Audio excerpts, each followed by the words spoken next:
Today's article is the duties of an auditor. Section 143 of the Companies Act 2013 describes the duties of an auditor in a comprehensive manner. The scope of the duties of auditor has generally been extending over the years. Today we shall discuss if you appoint an auditor in your company तो उसकी क्या-क्या duties रहेंगी, क्या-क्या काम उसको करने हैं. ऐसा नहीं है कि उसको सिर्फ एक ऑडिट रिपोर्ट ही साइन करना होता है. He has certain legal duties to which he should fulfill to the fullest. We shall be studying about them today. The first duty is the duty of auditor to inquire into certain matters.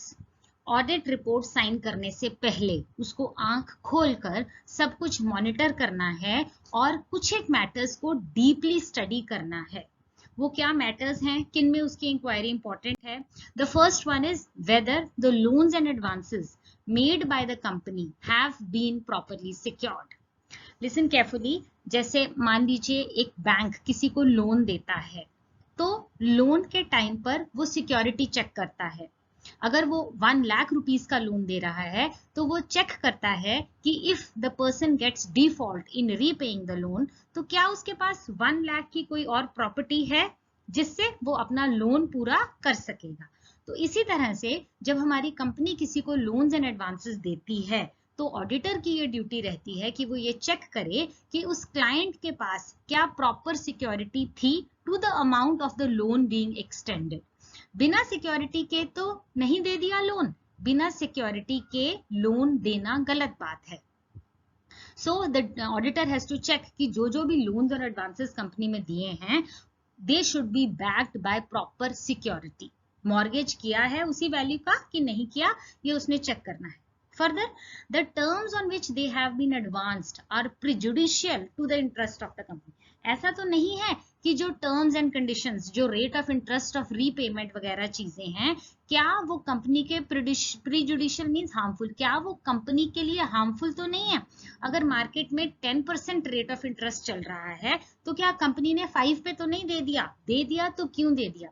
कभी कभी ऐसा होता है कि लोग अपने relatives को, अपने फ्रेंड्स को, जो बोर्ड ऑफ डायरेक्टर्स हैं, वो ऐसे ही लोन एडवांस कर देते हैं बिना किसी मॉर्गेज के, बिना किसी सिक्योरिटी को देखे हुए, और रेट ऑफ इंटरेस्ट भी बहुत कम लगा देते हैं जो कि नॉट पॉसिबल होता है आजकल के टाइम पे. तो ये ऑडिटर की ड्यूटी रहेगी कि प्रॉपर लोन और एडवांस ही दिया गया हो, प्रॉपर क्लाइंट को दिया गया हो, सिक्योरिटी देखना है और terms of condition, rate of interest भी प्रॉपर चेक करना है. कुछ भी ऐसा काम ना हो जो कंपनी के डिसइंटरेस्ट में हो, कंपनी के हार्मफुल हो, detrimental to the interest of company नहीं होना चाहिए. तो ये मॉनिटरिंग ऑडिटर का काम रहता है. Repayment capacity should not be doubtful.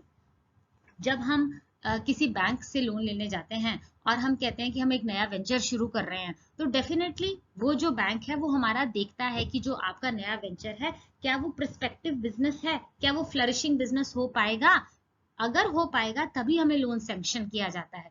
उसी तरह से कंपनी को भी उस क्लाइंट की रीपेमेंट कैपेसिटी चेक करनी है कि मेरा पैसा, कंपनी का पैसा डूब तो नहीं जाएगा.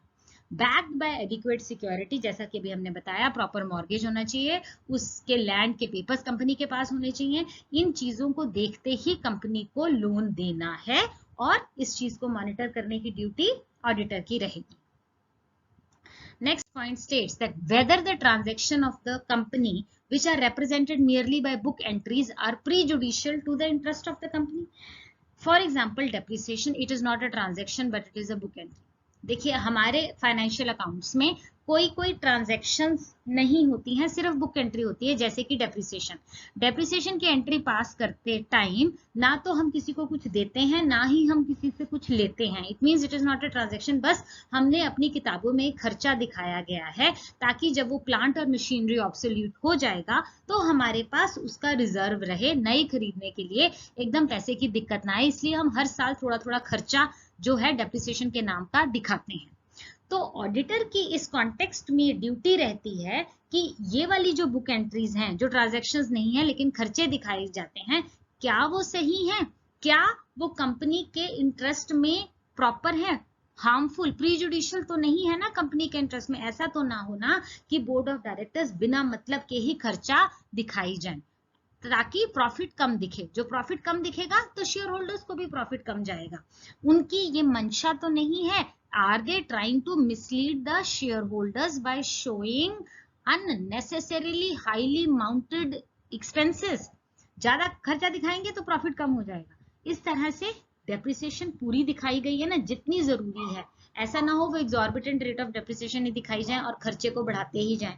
तो इस सब को मॉनिटर करने की ड्यूटी जो है वो ऑडिटर की रहती है। Further he has to check for dummy entries. बिना मतलब के ही खर्चे, जी डेप्रिसिएशन का तो मैंने आपको एक एग्जांपल दे दिया। बिना मतलब के ही खर्चे, ऐसा खर्चा हुआ ही नहीं है और हर साल वो रेवेन्यू और एक्सपेंडिचर के नाम पर आप भरी जा रहे हो, इस तरफ चीज को मॉनिटर करने की सारी बुक एंट्रीज की ड्यूटी जो है वो ऑडिटर की रहेगी। Now when the company is not an investment company and not a banking company, अभी हम दो तरह की कंपनीज को डिस्कस कर रहे हैं। पहला हमारा सेगमेंट रहेगा कि जब हमारी कंपनी इन्वेस्टमेंट कंपनी नहीं है, वो इन्वेस्टमेंट में और बैंक्स में डील नहीं करती। That case whether the assets of the company have been sold at a price less than that at which they were purchased. ध्यान से सुनिए, assets here means shares, debentures and other securities. अगर हम investment company नहीं है और हमने shares, debentures और अदर सिक्योरिटीज में इन्वेस्ट किया, इनको हमने खरीदा, तो जब हम इनको सेल कर रहे हैं तो कॉस्ट से नीचे सेल नहीं होना चाहिए। मान लीजिए आपने कुछ शेयर्स 100 रुपीज में खरीदे, तो जब हम उसको बेचेंगे तो 100 का 120 पे बेचिए प्लीज, या 110 पे बेचिए प्लीज। ऐसा ना हो कि आप 100 में खरीद के 90 पर बेच रहे हैं। उससे क्या होगा, आपकी कंपनी को लॉस होगा, विच इज नॉट अलाउड। क्यों जनरली ऐसे होता है, कुछ कंपनीज अपने फ्रेंड्स की या रिलेटिव्स की कंपनी को फायदा देने के लिए उनके शेयर्स खरीदती ही रहती हैं और उसको सस्ते में बेचती भी रहती हैं। ऐसा ना हो कि हम अपनी कंपनी को ही नुकसान पहुंचाई जाएं अपने दूसरे रिश्तेदारों को बेनिफिट देने के लिए। इसलिए ऑडिटर की ये ड्यूटी रहती है कि इस केस में कोई भी शेयर्स, डिबेंचर्स और अदर सिक्योरिटीज अगर कंपनी ने खरीदा है तो उसको कॉस्ट से कम में ना बेचे वो कंपनी। अगर ऐसा वो कर रही है तो कहीं ना कहीं घोटाला है, जिसका ऑडिटर को शेयर होल्डर्स को रिपोर्ट करना चाहिए। So I repeat that investment in such type of shares, debentures and other securities should not be sold below the cost price. Cost price से बढ़ाकर ही बेचा जाना चाहिए। Second segment था, if it is an investment and banking company, then you are allowed to sell below the cost price. अगर आप investment company हैं तो आप 100 रुपए की चीज को 90 में भी बेचते हैं तो कोई प्रॉब्लम वाली बात नहीं है, क्योंकि आप इसी चीज में डील कर रहे हो।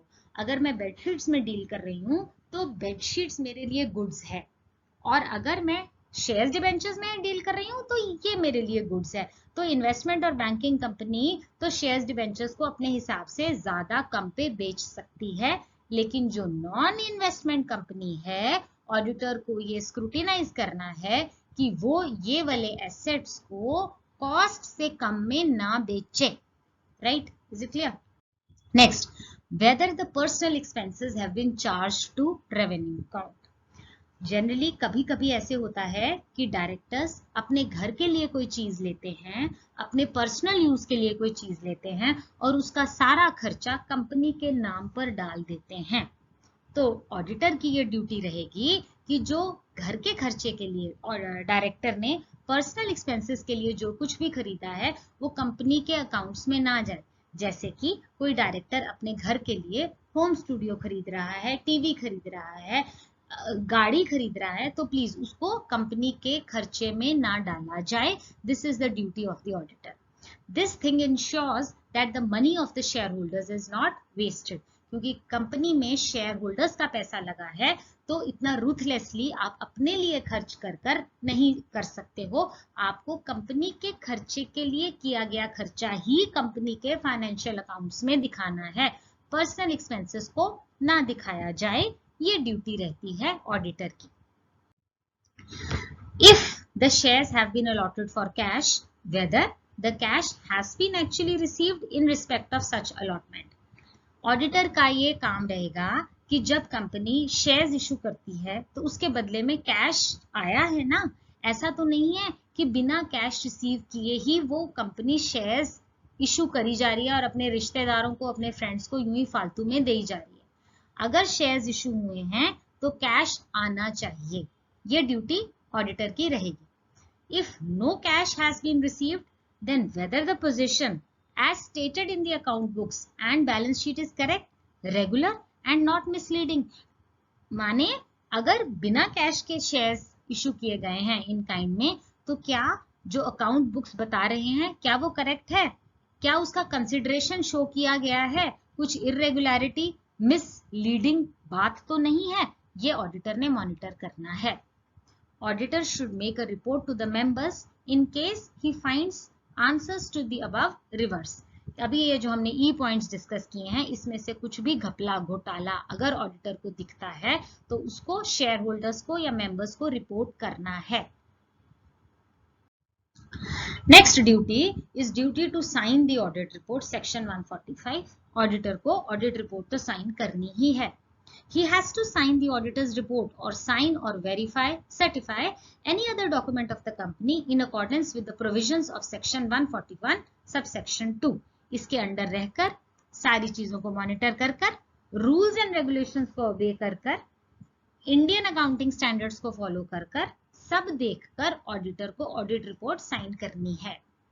Section 141 subsection 2 states that where a firm including a limited liability partnership is appointed as an auditor of the company। अगर अभी हमने ये पॉइंट डिस्क्वालिफिकेशंस ऑफ ऑडिटर में भी डिस्कस किया था, अगर कोई company LLP limited liability partnership को अपॉइंट करती है एज ए ऑडिटर, तो उस कंपनी के वो पार्टनर्स जो कि चार्टर्ड अकाउंटेंट्स हैं, उन्हीं को ये अथॉरिटी है कि वो फर्म के बिहाफ पर साइन कर सकते हैं। Listen again, only the partners who are chartered accountants, they shall be authorized to sign on the behalf of the firm। हर कोई ऑडिट रिपोर्ट को साइन नहीं कर सकता। इंडिविजुअल ऑडिटर है तो वो सीए होएगा ही होएगा, और अगर एलएलपी कोई पार्टनरशिप फर्म को अपॉइंट किया गया है तो जो पार्टनर्स को सीए रहना पड़ेगा, only they have the authority to sign the audit report. Duty to comply with auditing standards, section 143 subsection 9 states that every auditor shall comply with the auditing standards। जो भी ऑडिटिंग स्टैंडर्ड्स है, ethical profession code है, business code है उनका profession वाला, उसको ध्यान में रखते हुए ही ऑडिटर को अपना काम करना है। As per section 143 subsection 10, the central government may prescribe the standards of auditing. Central government auditing standards को अपग्रेड कभी भी कर सकती है। रिकमेंडेशंस उसको कहां से लेना है? Institute of chartered accountants of India से, and in consultation with NFRA, national financial reporting authority. तो सेंट्रल गवर्नमेंट ऑडिटिंग स्टैंडर्ड्स को अपग्रेड करती रहती है इन दोनों इंस्टीट्यूट से कंसल्टेशन करके, और ऑडिटर की ये ड्यूटी रहती है कि इन ऑडिटिंग स्टैंडर्ड्स को अपने प्रोफेशनल एथिकल कोड को कंप्लाई कर कर ही आगे बढ़ना है। Duty to report, section 143 subsection 3, the auditor's report shall state that whether he has obtained all the information and explanations to the best of his knowledge and belief which were necessary for the purpose of audit। उसकी report में लिखा हुआ आएगा कि उसको जो भी explanation चाहिए थी, इंफॉर्मेशन चाहिए थी, उसके एम्प्लॉइज से या उसके डायरेक्टर से, वो उसको proper milli.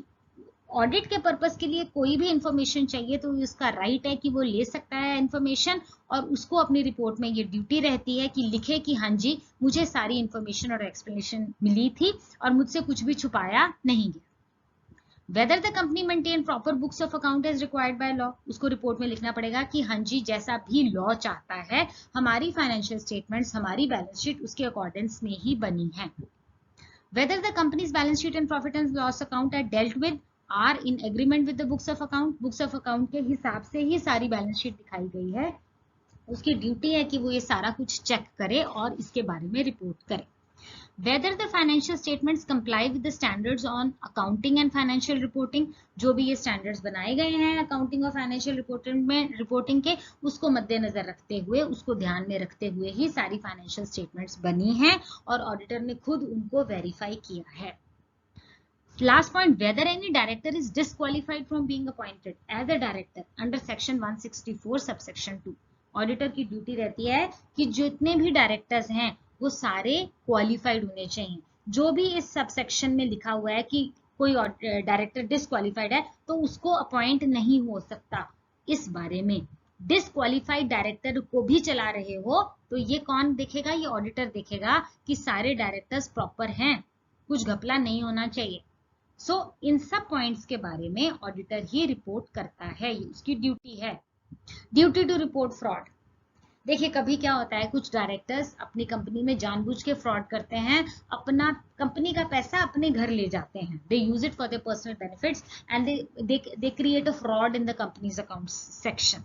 So in that case the auditor should report to the central government as per section 143 subsection 12 if auditor believes that the offence of fraud is expected to involve individually of the amount of 1 crore or above he shall report to the central government। अगर किसी एक person का 1 करोड़ या उसके ऊपर से ऊपर का फ्रॉड होता है तो उसको सेंट्रल गवर्नमेंट को रिपोर्ट करना रहता है।